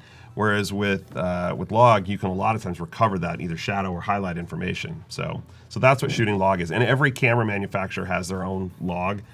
Sony has S logs, Canon has C log, Panasonic came up with V log for whatever. Did they really? I think it's V log for Vericam. Okay, that makes sense. I guess P log just didn't sound. Yeah, that probably was not. That's all wrong. Yeah, so, exactly. So, but yeah, there's different variations of it out there, and so I would encourage you to, for those of you who shoot as well as edit, if you think, oh my gosh, I heard that Addison guy talk about log, I'm going to go on my camera and shoot my next project that way. No, don't. Right. Okay. So, I went out and shot hours of test footage in log, and the first stuff I shot when I brought it back into the studio to edit was awful. It was just completely screwed up. Go shoot a lot of test footage, come back, play with it, learn how to grade it, read up on whatever because C log and S log and V log are all kind of different in how you should expose for it. So you really need to do some homework. But once you learn how to do it and you get a grip on it, it's really, it's not, you don't need to do it for everything. Right. For instance, the thing we showed on Monday, which is run and gun, that we didn't need log for. But for stuff you want to be really pretty and you're shooting in a lot of different places with a lot of varying lighting situations, shooting log can be a big help. Awesome. So just to remind everyone, we do have the challenge. There's about 30 minutes left for the character animator challenge. So if you haven't downloaded Character Animator yet, do that and give it a shot. There's instructions on the challenge page. And yeah, looking forward to seeing your puppets in action. That was a very strange sentence. I'm gonna leave it there. All right. So that's Master Clip Effects. So one other thing that that we use all the time, and I use definitely on this project, I'm going to talk a little bit about graphics now. So this particular client has their own brand. They actually hand us an After Effects project. And it's a brand that it's all graphics that they have had their branding people create, and they expect us to use. They have lower thirds, they have transition elements, they have title screens, all the stuff that we're supposed to use. We can't just kind of come up with our own stuff, unfortunately. So the problem with it is, and they just redid it recently to make our lives a lot easier, but I'm going to show this. So this is the lower third. So this lower third actually is one of the revised one. It plays a little bit better. So you can see that it kind of scrolls on, and it's got this orange particle-y kind of stuff over here. Once they redid it, it played really smooth. But before this, because it's a dynamically linked After Effects comp, it needed Red Giant Particular with all the particles. It had all these little particles, and it had to create that every single time. So when I would go to render out or try to play back these lower thirds, Premiere would just stop. It would just completely hang up, and I would have to render out. It would literally take, because of that particle, that particular effect, like 10 minutes sometimes to render these things out. And that's even on my somewhat speedy system. That's where this handy feature comes in, comes to save the day. Render and replace. So what I would do for this After Effects comp, instead of having to just render it on the timeline, which is one option that you can do, I like to choose render and replace. And what that'll do is it will create I can choose to do a sequence, an individual clip. So for this, I'll just choose individual clip. I'm going to choose QuickTime, and I'm going to choose Cineform RGB 12-bit with alpha. So it's going to create a Cineform file of that After Effects comp, and it's going to have an alpha channel, which means that it will go through so it can see the video underneath it. That way, when I play it back, it plays back really smooth, and I don't have to worry about rendering it or anything like. I can render it, but it'll take forever. But this way, I can also move it around, because if you render this clip and then you need to move it, you have to re-render it now. Right. By doing the render and replace, I can now move this clip anywhere I want, and it doesn't need to render. So that's where, if you've got these dynamically linked After Effects things in there, this render and replace is just a lifesaver. And you can choose, again, much like with the proxies, you can choose where you want to save it. I would say next to original media, but you can choose someplace else. You can choose browse. You can add handles if you need to. So I usually leave it to the default, which is 24 frames on either side of the clip. But yeah, it's render and replace is great. Now I know what you're thinking. Well, what if I need to change that lower third? Not a problem. I was thinking it. You were thinking it. If you need to change it after you've already done the render and replace, you just come up to right here. Because I haven't actually done the render and replace in this particular instance, you would choose Restore Unrendered. And that will flip it back into its dynamically linked After Effects comp. You can choose Edit Original, open up After Effects, make the changes that you need to, and then go back and do the whole render replace again. Right. So, it's a great tool. I often wonder how many people know about it. I mean, I know it's not a new feature. It's right. 3 versions back that they released it, but I'm surprised when I talk about it with people and they go, wait, when did that drop? When did that get included? And it's like, well, it's been there for a little bit, but it's a great feature. Yeah, I see a couple of people agreeing with you on how well it works. So that's good. If you knew about it, awesome. If you didn't, now you've got yet another great tip for how to handle After Effects comps on the timeline. So that's render and replace. Now, I did want to kind of talk about, though, creating graphics using the new Essential Graphics panel, because there is some improvement to that. So let's say that I didn't have to use these graphics. I wanted to use something that I created on my own. Let's go over to my graphics workspace. Is there a question that I should answer here? Sure, we I can see you do writing it. down. What do you got? Well, Have you ever worked with? This is from a while back. So someone was asking if you'd ever worked with somebody that was using character animator. Like for a project? Yeah. I have not yet. My buddy who co-manages the Premiere Pro user group with me, DJ Summit, I don't know if he's on. He was on yesterday. I don't know if he's on today. He's really good with character animator. He knows it pretty well, and we actually came close. So this particular client, Illumina, actually at one point came to me and said and I don't know if they still have him or not, but they had this like little gnome kind of guy that was like their mascot, and they wanted to do these videos where the gnome would do stuff and kind of move around. And so this was literally like 5 months before Character Animator came out that they called me about this. Right.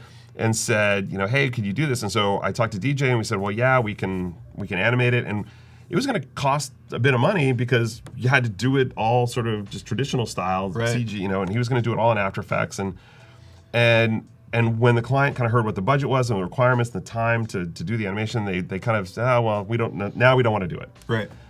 And then Character Animator came out, and DJ called me up and said, hey, we could do that gnome in like no problem now. So much, super so much easier, quicker, so much quicker. easier, yeah. And so I told the client, I said, hey, look, we've got software now that can do this a lot cheaper, a lot easier, a lot, it'll look cool, and da-da-da. We were actually going to do a test for them for free.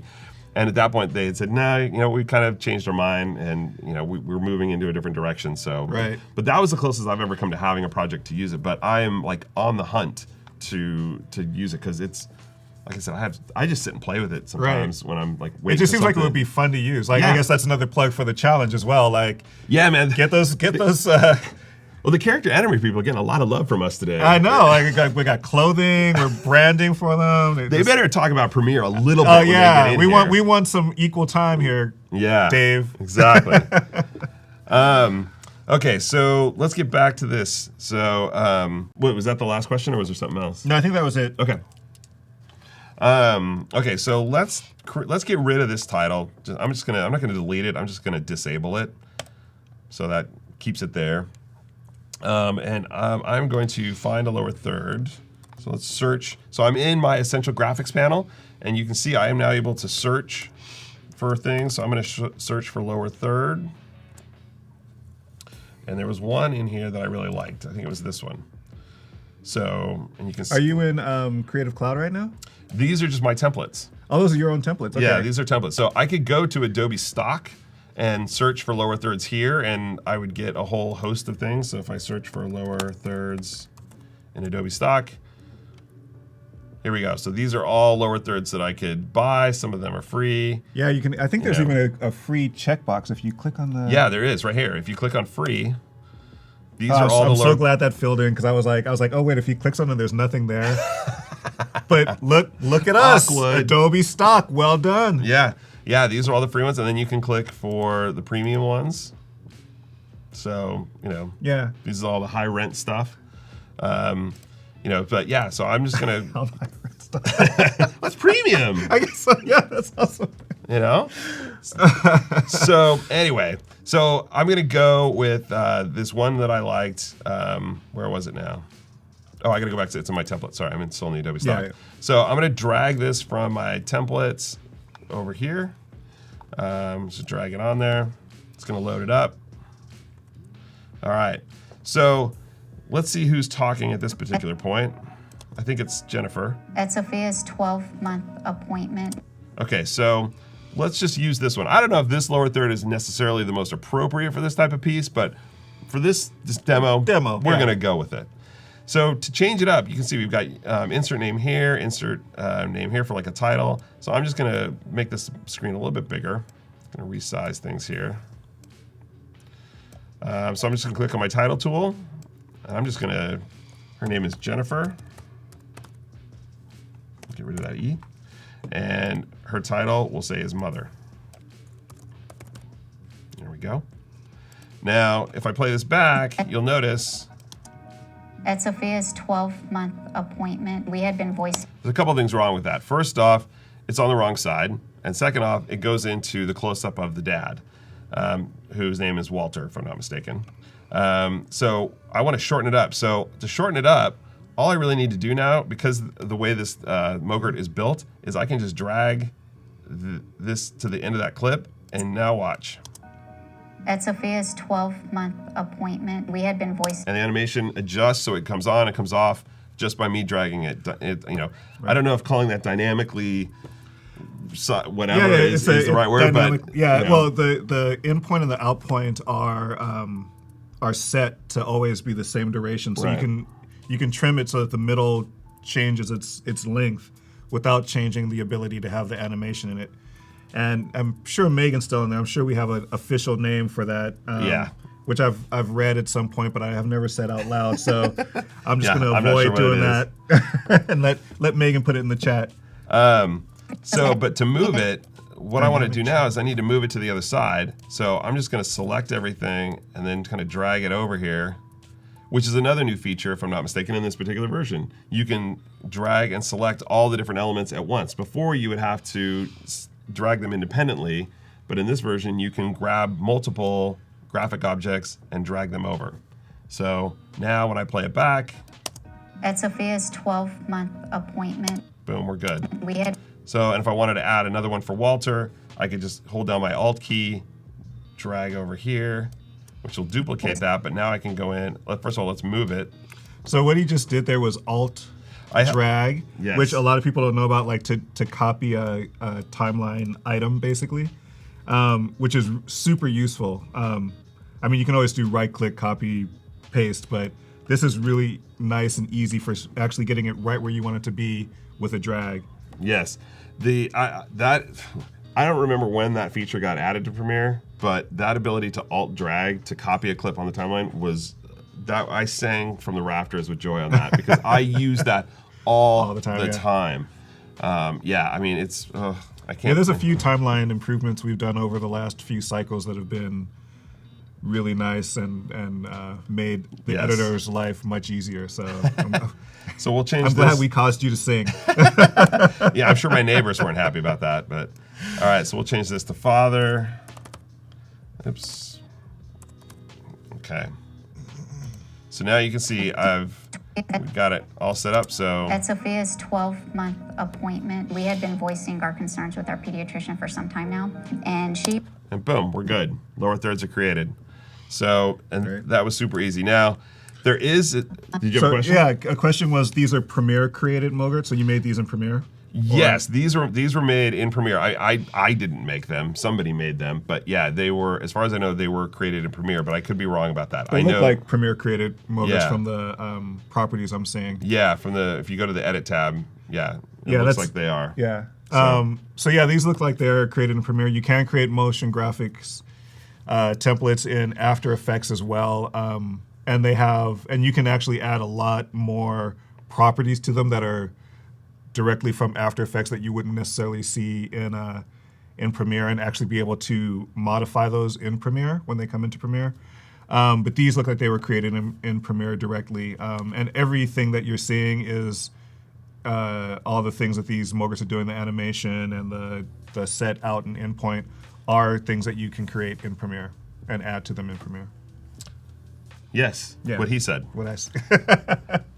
It's a team effort, man. Yeah, it's a team effort. So, there's a question I see about my computer, what kind of computer it is and what the specs are. We kind of covered that earlier, but I'm happy to quickly kind of talk about that again. So, excuse me. This is a Dell 7710 workstation class laptop. It's got 64 gigs of RAM. It's got a Xenon 2.8 processor that's, I forget what the cool term is for how it can expand or go higher. It can overclock up to like 3.25, I think. And it's got a Quadro M3000 graphics card. And it's got a SSD drive and a 2 terabyte regular drive for media. So that's the computer specs for, I think it's Abdullah. Abdullah is asking about that. Yes. So yeah, there you go.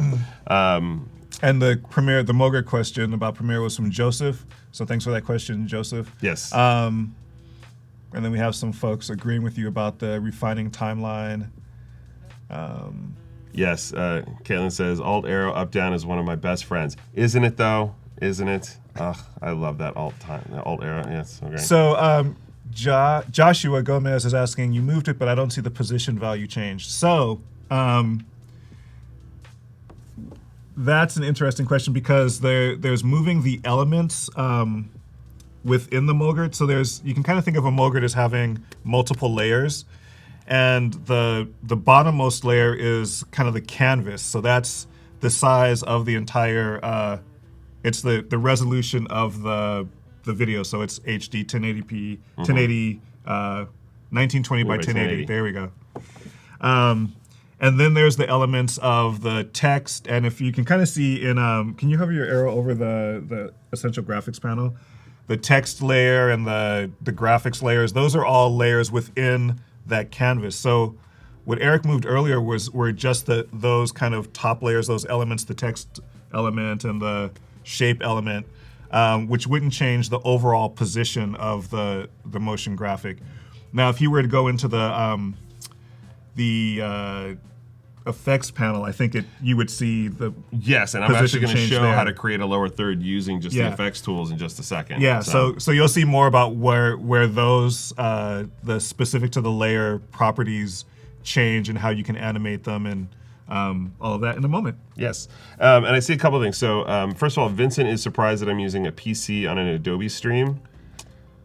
Adobe supports Windows and what's up with that? Are we still having the Mac Windows debate thing? I thought we were I thought we were past that now. I thought we're all just one big happy Adobe family, whichever way we roll. You know, I think I've got my Mac here. He's got his PC. There's nothing smoking or on fire. We're good. We're buddies. We're good. Yeah. We're good. Look at us. Yeah.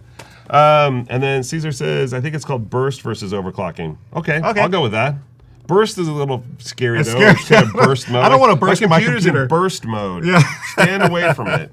But no, I like that. That sounds a lot cooler than overclocking, which sounds more kind of techy. But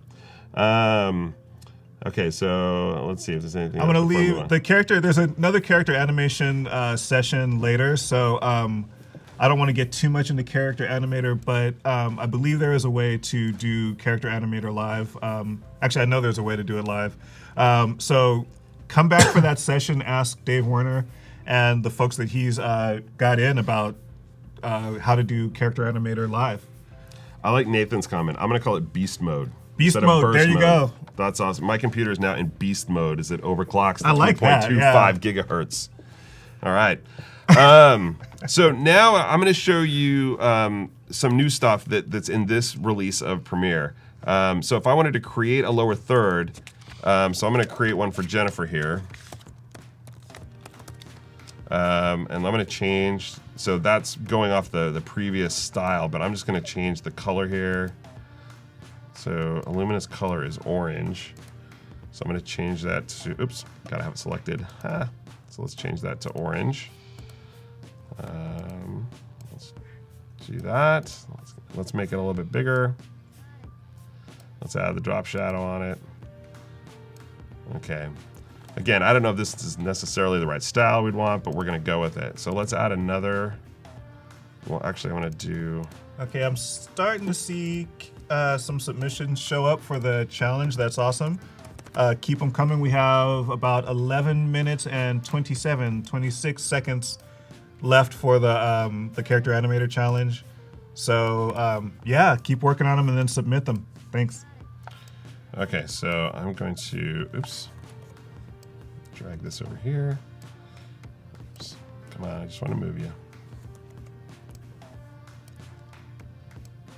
There we go, let's get that right there. So let's line it up over where Jennifer's talking.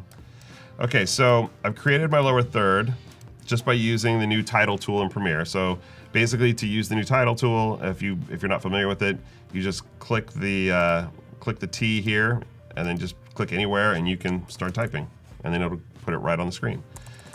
So I have two separate titles here. I have one for mother and one for her name, Jennifer. Let's get rid of that one. And so I want to animate these now. And actually I want to move mother over this way. So in the new Essential Graphics panel, you have the ability, you have all these controls that you do have over in the effects controls, but you now have them over here. And what's really nice about them is you can use. So what I'm doing is I'm hovering over, this is the position. properties, and I'm just going to hover over here. I'm going to move Mother to where it's right there. And let's say I want to animate these on the screen. Instead of having to go over into the effects controls windows and manually set keyframes like a sucker, no, I'm just kidding.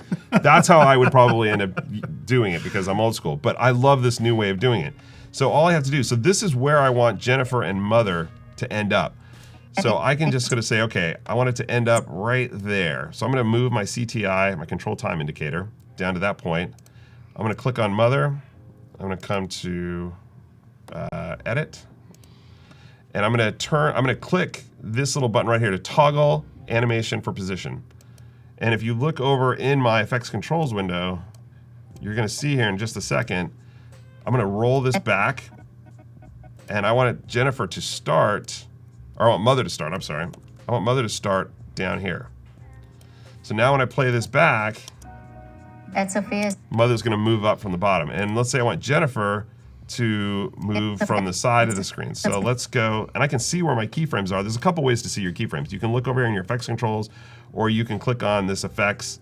If you can widen the track, let me show you how that looks. You can make the track bigger. Let's pull this down here. Ooh. I can click on this little effects tab. Let me show you what I'm clicking on. So if I click on this little effects badge, I can choose to, come on, give it to me. Oh, I got to right click on it. I can choose the transform position, and you can see there's my keyframe there as well. So that's two ways to, again, multiple ways to do things in Premiere. But I'm going to come back over here to my effects controls. Let's click on this. Where did my effects controls go? Here we go. So I'm going to get it lined up on that keyframe. So now I want Jennifer to move the same way. So I'm going to select Jennifer, but I want Jennifer to come from the side of the screen. So again, I'm going to turn on the keyframing. So I've added that keyframe. Let's go back to the beginning of the clip. And I'm going to just use this to scroll off. I could drag this over. I could drag this just by using my mouse. I like to use the properties, kind of hover over each property and just roll it with my mouse. That way it's more precise. So I'm going to do that again just so it's nice and smooth. And so now if I play this back, At Sophia's 12. boom, Nice. it's animated. So again, I'm doing all this using the new tools in the effects control panel, which, again, you could, in the or essential graphics panel. I did the same thing earlier. I said effects control instead of So essential graphics. you could do all this in the effects controls panel, which is the old way to do it, but it's just so much quicker and easier now over here just to be able to toggle this stuff on and off. And you can do the position. Actually, can we zoom in a little bit on that and just Yep, let's do it. Yeah, just So you can do the position, you can do the scale, you can do the anchor point, rotation, the opacity. I mean, you've got all these controls now that you can toggle on and off for this, and it's just I don't know, it's a little bit more user-friendly in my opinion than the old school way. So. I agree completely. I know, aside from how to scale and set frame size, I'm really familiar with doing things in Premiere, and I was actually even struggling at times doing it in the effects control panel because it just gets so busy. Yeah. The more elements you add to it, and so moving it over into the essential graphics panel and having discrete selection and seeing the properties for that selection is huge in my mind. It makes it so much easier. I actually had to make a bunch of these at one point, and it was like, okay, now where's that element, and I got to find it, and this is just really much more user friendly. And it's nice knowing that everything is over here. If I want to come over and kind of do things the old school way, it's all right here. Right. I can easily go in and just move stuff around here if I need to make any adjustments. So you can, while this is a nice way to sort of get things going and started, if I want to finesse, you can definitely do fine tuning. Yeah, over that's on this really side. what that's for. So that's really handy. Now, something else that I want to talk about, I'm not really set up to show it right now because I didn't create the Mogurt ahead of time, but if you have, so on that previous example that I showed where you had the Mogurt, you now in the new version, if you go in and make changes to it, so let's say I had that old one up with the Jennifer and Mother, and I wanted to change the font, I could go back into the Mogurt, change the font. I mean, I wouldn't do it because I'm not a graphics guy, but my graphics guy would do it. He could change the Mogurt, create a new one with the new font, and I can drop it on the new clip. And if I have a bunch of lower thirds that are all based on that same Mogurt, it will globally change all of them, which is awesome because as a longtime Premiere user, there was nothing more frustrating when you got the note that all the titles you created in Premiere and they wanted to change the fonts, and you had to go through one by one, one after another to change them. Right. And this way, if you just use the Mogurt to create them, just change the Mogurt, drag it on, and it'll change all of them globally. So it's like that. It's So like when you get feature. like a rebranding, like if you weren't using an After Effects comp, but if you actually had a Mogurt and they said, oh, we have to change the color on this or the branding that's on there, you could do that in a global way. Right. Yeah. Yeah, and this particular company, where I actually it's funny, I got a call a few months ago from the guy that's working on that did these graphics, and his comment to me was, how is the Essential Graphics panel in Premiere? How are those Mogurt things working out? And I said, they're working out great. Why? Tell me that you're making all of their graphics into Mogurts. He goes, yeah, that's what we're looking at doing. Right. Yes. Right, yeah, see. Yeah. So badly want that. Right. Because it will make my life so much easier to have them all as Mogurts. And then, as well as, the global changing that too. It's like, just send me new Mogurt and I can change out old projects in an instant. Right. That's awesome. Yeah. Okay, so I just want to make sure I'm sensitive to time, like for the challenge. Yeah, we got 4 minutes left for the challenge. So I think we're doing, let me see if I see any more. While you're checking here. that, is there any title animation presets in Premiere's new version? Yes, there is. If you just come over to the Browse tab and click on the My Templates, you can see there's a bunch of stuff that comes with Premiere built in. So yes, there is some stuff that's in there. 3 minutes to go. So if you have a character animator piece to submit, I suggest submitting it now so that it uploads in time. Wherever you are in it, save, kick it out, and upload it for us. We'd love to see it. Nathan says, as a MoGraph guy, I'd have to use the keyframes. I'm assuming you're talking about creating the graphics, Nathan. Yeah, keyframes are definitely handy to have. Yeah. But by doing it here, you still have. The keyframes for what we did are still over here, so you can still get in there and mess around with them if you want to.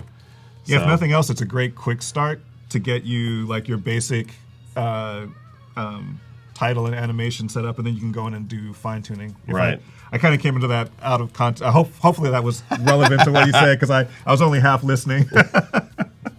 Let's see. I'm just kind of going through. We're on the same line you created. Can you still animate each line? Oh, that's a good question.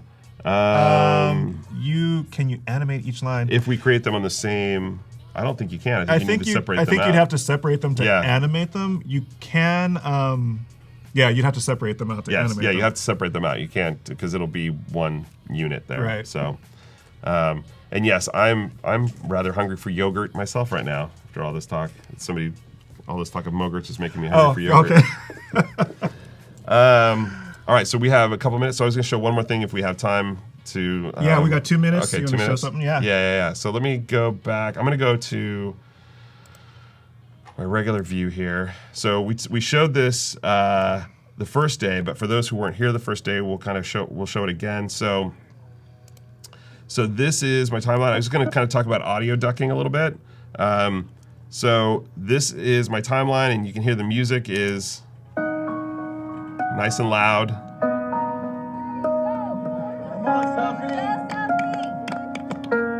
I had the most amazing.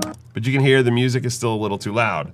So the new feature that was added to the audio Essential Sound panel is the auto ducking. So what I can do now is just click this music track. So let me specify first. All of these tracks, let's zoom in here. All of these tracks right here are all the dialogue tracks. And all of those tracks have been tagged in the Essential Sound panel as dialogue. So that's essential to do before you get started. You want to make sure that all of your dialogue tracks are properly labeled as dialogue. So if we come back down, let's zoom out here.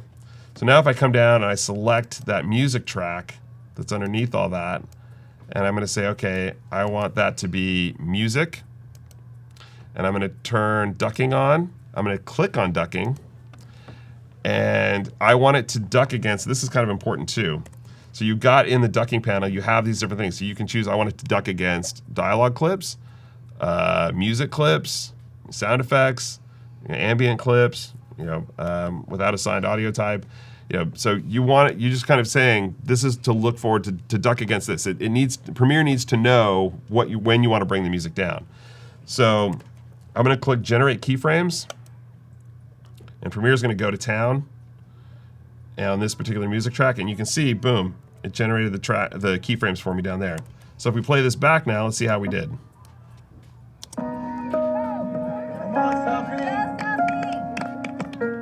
I had the most amazing pregnancy. I couldn't be more proud when we got pregnant, and it was. So that works pretty well, and you can see there's added some keyframes down here. And told us that there was some slowing in the brain. Good. A bevy of So yeah, it's looking like it's working pretty good. So there's one more spot down here where it raises up. that we Oop, let's get right there. inconclusive. So now there's some of this B-roll shot has audio to it, and I didn't tag that as dialogue. So what I could do is either go through and tag that as dialogue and then regenerate the keyframes, or what I could do, I have the ability to just manually go in and say, okay, I don't want to, I want to readjust that music. So let's say I grab these two keyframes and just drag them down a little bit. So maybe I want the music to come up a bit, but I don't want it to come up quite as much as it did. I can still do that and just do that manually. So here we go. Let's see how that sounds. Inconclusive. Who do we have? Oh, it's Dora. We had dawn sequencing. So boom, that works pretty well. That's nice, yeah. Yeah, and that's a huge time saver for me. Now I don't have to go through and manually create those keyframes. Even if I don't agree with with this particular spot where all the keyframes were laid out, it's done the majority of the work for me. I can just go in and fine tune it now, and I have to spend less time on it, and I can stay creative and keep doing other things. So this feature I'm super excited about. There's all these controls over here. You have sensitivity, reduce by, fades. You can go in and dial those in and regenerate the keyframes, and that'll kind of help you fine tune the keyframe selection, if you need to. But yeah, that auto ducking feature is just going to be a huge help. Right. So And there's somebody who's mentioning, I think it's a good point to talk about where the difference is and when you do audio within Premiere and when you send it out to Audition. Somebody's saying, I prefer to do that manually in Audition. Where do you make that decision about where you? I try to do, because I'm not an audio expert, I do send some projects over to Audition for some cleanup and for some work. But I try, Premiere's actually, again, not an full-on audio guy like Mark will be later in the day, but there's a lot you can do audio-wise inside Premiere. Mm-hmm. And so for most of what I need, I can do it right inside Premiere. I don't need to go, and now with the Essential Sound Panel, the only thing that the Essential Sound Panel is missing, and I'm saying this as sort of my wish list to the Adobe people who are on the line listening, is I want the remix feature from Audition for music. If that gets into the Essential Sound Panel, it's like, I'm not going to say that I don't need to open Audition anymore, because I still do, right. But that would just be a huge time saver for me, because now, I can just retime my music inside Premiere and use all the audio tools in here, and it would be great. So, the Essential Sound Panel makes a huge difference for me. But yeah, I try to do as much inside Premiere. And I see Duran, I know. I'm waiting on you, Duran. I'm waiting on you, man. So anyway, so do we need to do this? The challenge, yeah. So we only have 2 submissions, so I'm gonna assume that's what people were able to get in. Hopefully we're not missing anybody. If we did miss you this time, there will be another chance to submit in the next session on the sessions throughout the day. So sorry if we missed you for this one, but keep working on it and submit it for the next session. Okay, so here are our 2 submissions. Our first one is from Atif. Hopefully I'm saying that right. And I've been seeing you in the chat, he's been waiting for this whole really? time. Yeah. All right, let's see. I don't know if there's any sound, but we'll turn it on just in case. Hello everyone. My name is Thomas. For today, I will sing a song for you by Louis Armstrong. I see trees are green, red roses too. I see them bloom for me and you. And I talk to myself, What a wonderful world. Thank you, everyone. Nice. All right. With singing. We haven't been serenaded yet, so that's awesome. So points for that for sure. Yeah, big points for that. And I'm using the arrows. Day 3, man. Day 3, I finally got it. Yeah, last day. He finally learned how to use the browser. All right. From Paul Gorn.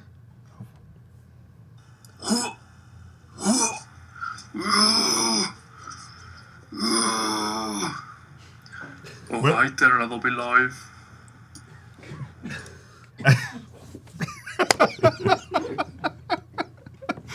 So,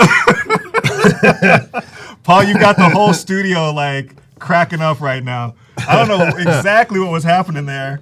I'm taking deep knee bends. I'm going with deep knee bends. All right.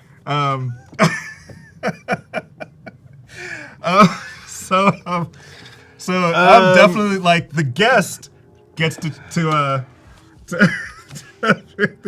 winner. So we don't have any more, right? That's it. Those two.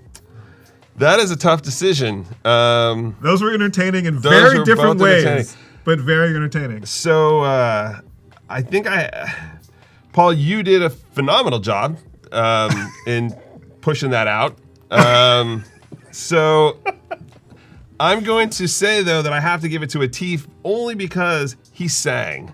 He did sing. He did sing. And listen, as somebody who has a horrible, horrible singing voice, and you obviously don't, but the fact that you sang for the whole world, or however many of us that are on here, that I got to give you points for that. Yeah, so no, you got to the points for sure. And you know, you hit all the things you were supposed to do as far as animating the puppet.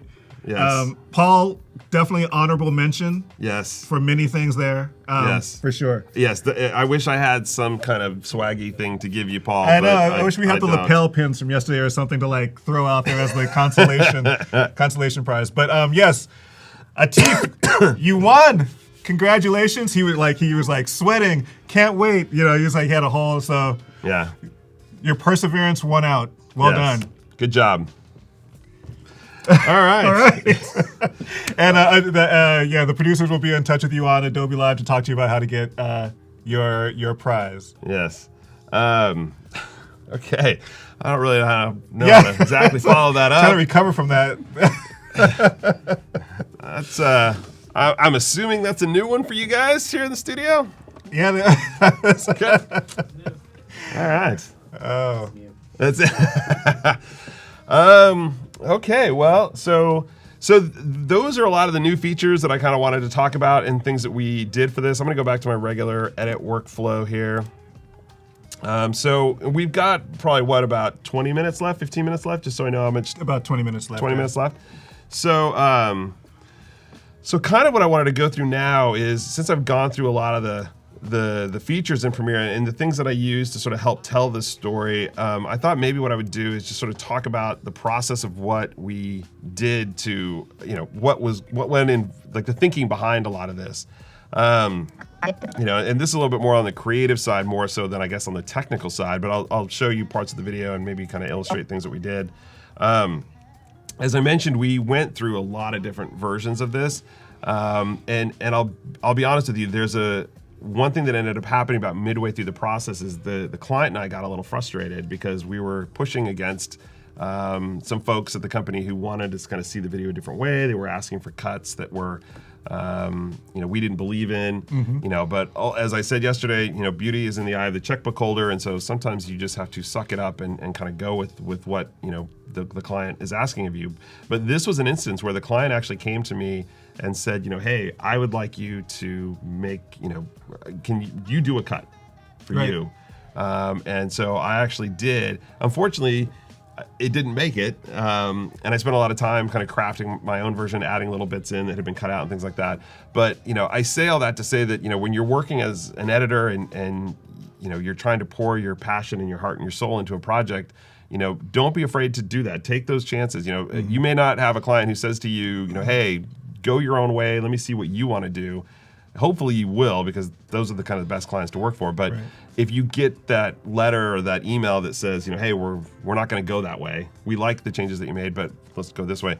Don't feel bad. Just move on. It's kind of a gut punch. Sometimes you're like, oh, you don't like what I made, Right? You know, Yeah, but that's just fine. remember, they hired you to create something, because they trust you. They believe in you. So, just continue to work and give them what they want. Don't let it get to you. Just keep moving forward. So, but yeah, this was a case, and I was going to try to find it here. And like I said, I wanted to talk about this whole, like I said, we went through 12 versions of this video to get it right. If you want to see the video, the finished video, you can go to the 100 ACRE FILMS Vimeo page or our website as well. The video is called Sophia's Story. It's about 6 minutes long, and you can watch the whole thing there. I'm not going to try to show it here just because the audio and everything. It'd be better to watch it, after this is over with if you really want to see it. But yeah, so I did that whole version. I'm trying to find where I have it here. Here's my EJ edit. So yeah, my version was a little bit longer. It was about 6 minutes. But I had some shots, a little bit more with the family at the end when the mom was talking about, how happy they are. They finally figured things out. And so I can. Somewhere ticking. Want to make sure that I see her giggles, and tell her that I love her. I feel comfort knowing that there's others out there. Everyone that has met her always tells me how infectious her smile is. Now that we know what her diagnosis is, I do have a new perspective on life, and definitely Sophia's life. It is precious to us, and we don't want to miss a moment.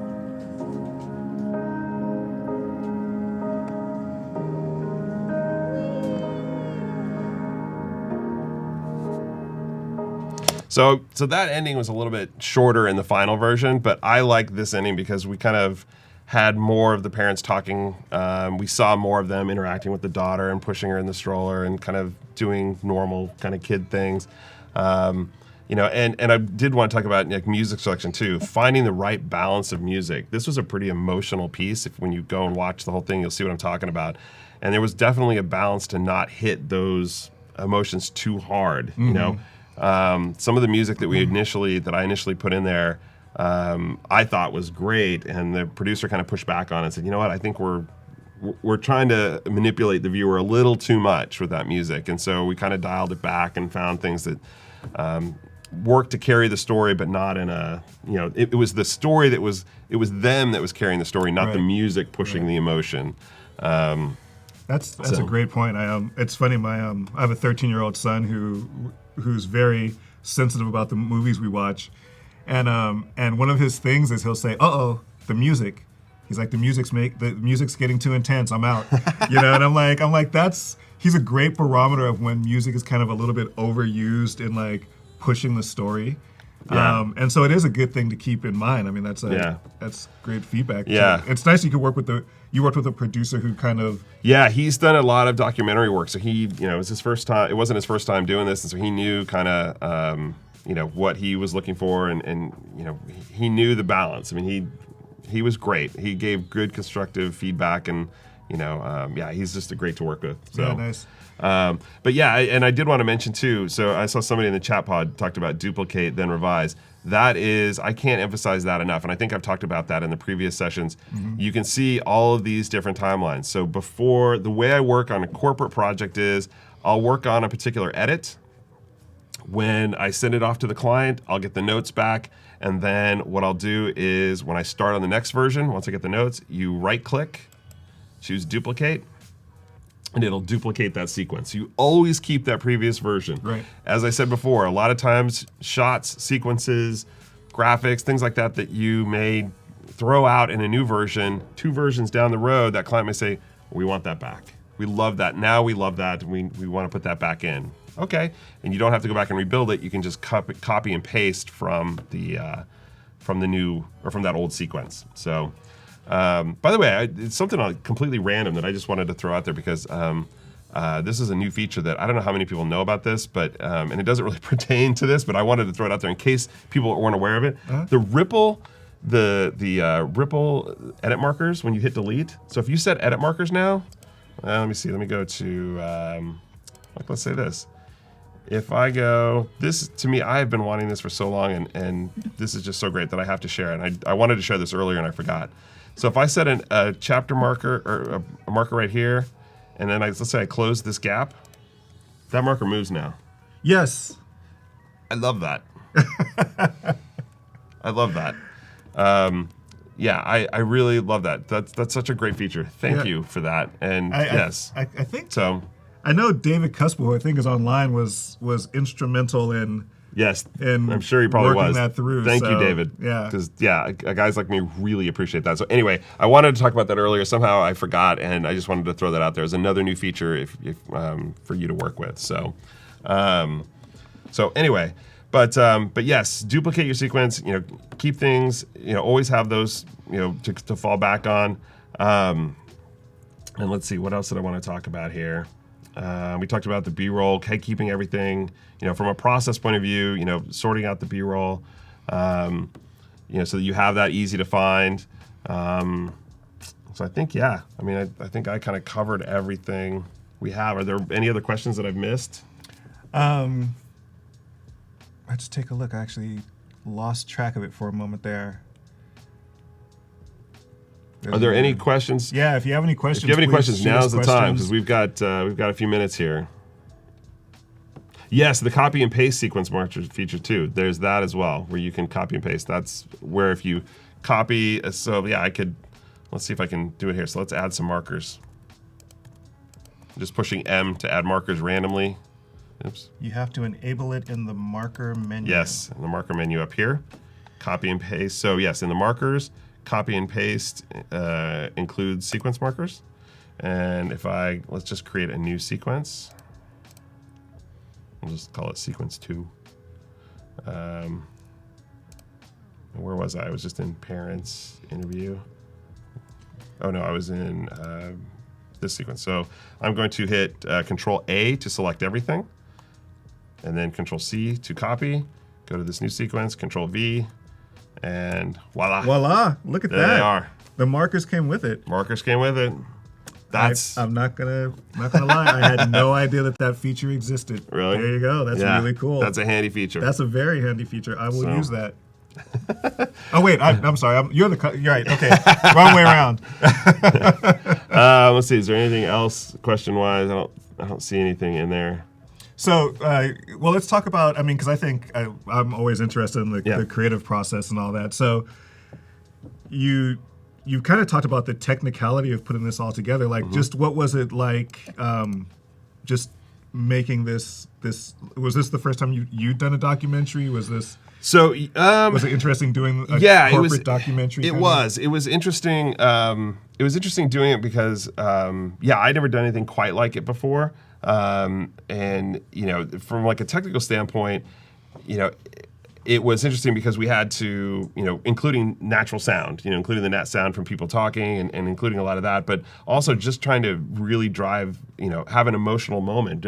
I wanted the viewer to, I talked about my wife crying and the producer crying when they saw it. It's like that, trying to come up with a story that I knew would reach people is much different on a level that's different than just trying to sell people a product or convince them that this is really good or really bad, whatever.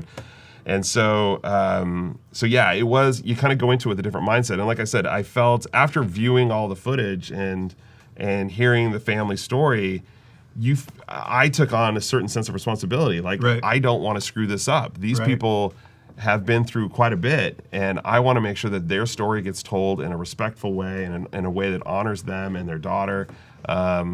It kind of weighs on you. It's like, when I think, as an editor, you sit there and edit long hours sometimes, and sometimes you just kind of want to throw it. You're like, all right, you know what? I'm just done for the day. I gotta, gotta quit, or you just kind of get careless sometimes with your edits. You're maybe just like, all right, maybe that edit's not quite as clean as it could be, but I want to go home. I'm tired. I've been here since 8 in the morning. With this project, it's like I would never allow myself to get that way. Right. It was really like, this has got to be perfect. As perfect as I can make it. I'm not going to just, the colorist that we got to do the color, I called him up and explained the story to him, and Brian was amazing in the work that he did. I'll show you the, some of the work was just, the footage looks beautiful. what he did, and I kind of told him, I said, look, this is a powerful story with an emotional story, and I really have kind of come to care about these people, so give me your best. I mean, Right. you always would anyway, Right. But I think it does make a difference when, like you said, like that investment of, like if it was a corporate piece that didn't have like the same amount of investment on your side, sure, he would do a great job, but Right. maybe by saying like this actually means something to me, Yeah. it does that same thing you were saying. Like it's like, that's not quite the right color rendition I was thinking of, but I'm tired and it's good enough for this. good enough. Whereas if you say that to him and it's like something that's meaningful, I could see him like taking extra time, being like, no, Yeah. let me put just a little bit more to this to make it just right. you Yeah, know? exactly.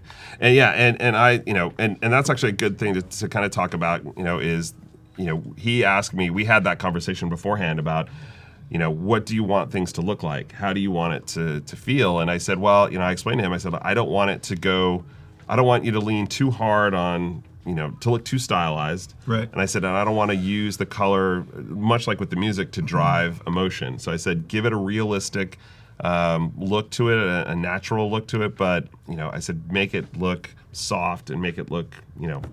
give it a softness to it to kind of go with it. And so, yeah, the stuff that he did, he made it, I mean, if you look at the shots, like I'll show you kind of the before and the after. So this is the fully colored shot. It's probably not the best frame to use. Yeah, so that frame alone was going to make me cry.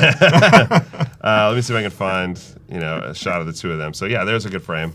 So that's sort of what his work looks like. And if I turn off this layer, you can see Right. that's the ungraded shot.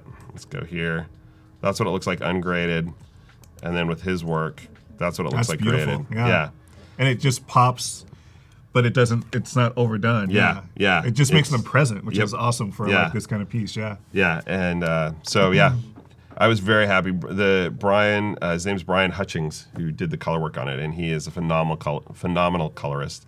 And I'm lucky to be able to work with a guy like him. He did also the work on my short film, so Right. Which we talked about yesterday. Which we yeah. talked about yesterday. And I wanted to throw out there too, there's a lot of people I heard from who had asked about wanting to see my short film. While I'm not technically supposed to make it public because we're submitting it to a number of festivals, but because I heard so much, I will make it public for the next 24 hours. Awesome. On my Vimeo channel, so on our company Vimeo channel. So if you go to Vimeo, search for 100 Acre Films. The film is called The Ride, and you can watch it there. You can watch Sophia's story there as well. But for the next 24 hours, so I turned it on when we started this around 9 o'clock. So nice. until 9 o'clock or so tomorrow morning, you can go there and watch my short film that we talked about yesterday. Are we allowed to put that in the chat? pod Yes, for the- yes. Go ahead and put that Can in we- the chat. can we I don't put that have the link. Oh, Oh, he's on it. He's on it. Look at that. whoop, whoop. So, Our producers are like, there's none better. None better. so yeah, so that's there for you all to watch. If you like it, leave me a comment. Let me know. If you hate it, Don't leave just a move comment. on. Don't let 'em Just know. move on. What's the old saying? Like, if you love it, tell your friends. If you hate it, tell nobody. Right, yeah. Yeah, it seems fair. But yeah, so, and you can see a lot of the work that we do at 100 Acre Films there. If you go to our website, there's a bunch of work there, and our blog page actually has we have some more videos there, and we actually kind of talk about some of the process, and I actually talk about shooting log there. Oh, awesome, yeah. And there is some talk of why we use Premiere and things like that. So yeah, so you can check all that out there. So yeah, I don't know, how much time do we have left? Can we get into something? We have 2 minutes. 2 minutes. So I kind of want to just, since this is my last day, this is my first time doing this. I really hope you all got some useful stuff out of this. I really enjoyed being here. This is a kind of a surreal experience, sitting in front of a camera and talking to people globally. I've never done anything quite like that before. Hopefully, like I said, you all got some good information out of it. You walked away learning something. My goal with the user group that I run, I always tell people, is if you leave the meeting with one tip that helps you do your job better, then I feel like I've contributed something and helped you out. And so hopefully you all got, somebody is Eric on, yes, I'm on Twitter at Eric Addison. If you want to find me on Twitter, I saw that, so you can find me there. But yeah, I really hope that you all got something out of it. I don't know if I'll ever be asked to do this again, you know, but if I don't know am, if either of us will. I mean, I think we played pretty wild and loose a few times, so we'll see what happens. Yeah, but if I never am, it was a great week with all of you, and if I am, then I look forward to seeing you all again, and hopefully get to share more fun stuff with you. So this was awesome. It was a great experience, and I just want to thank Adobe. Thanks, Megan, and the whole Premiere team, and especially Michael and the guys in the studio for making this a fun experience. Yeah, no, it's been a pleasure. I mean, I've learned a lot, obviously. Yeah, no, this has been great. Thanks so much for coming out and being a part of our Adobe Live programming. And yeah. What was the short film name? It's called The Ride. I see Noel asking a question there. So I think there's a link to it up in the stream if you look a little higher. So, and I do have a Behance link. I should really post more on Behance, shouldn't I? I think I only have one thing there right now, and that was something that Jason Levine kind of talked me into posting. It was a little video I did about Comic-Con in San Diego. Right. I promise I will try to do more on Behance. It's about to grow. It's about to grow, yeah. There we go. So. All right, well, thank you everybody for joining us these last, either today or the last 2 days or last 3 days if you've been with us the whole time. It's been a ball, and yeah, thanks, and we'll so see much. you later.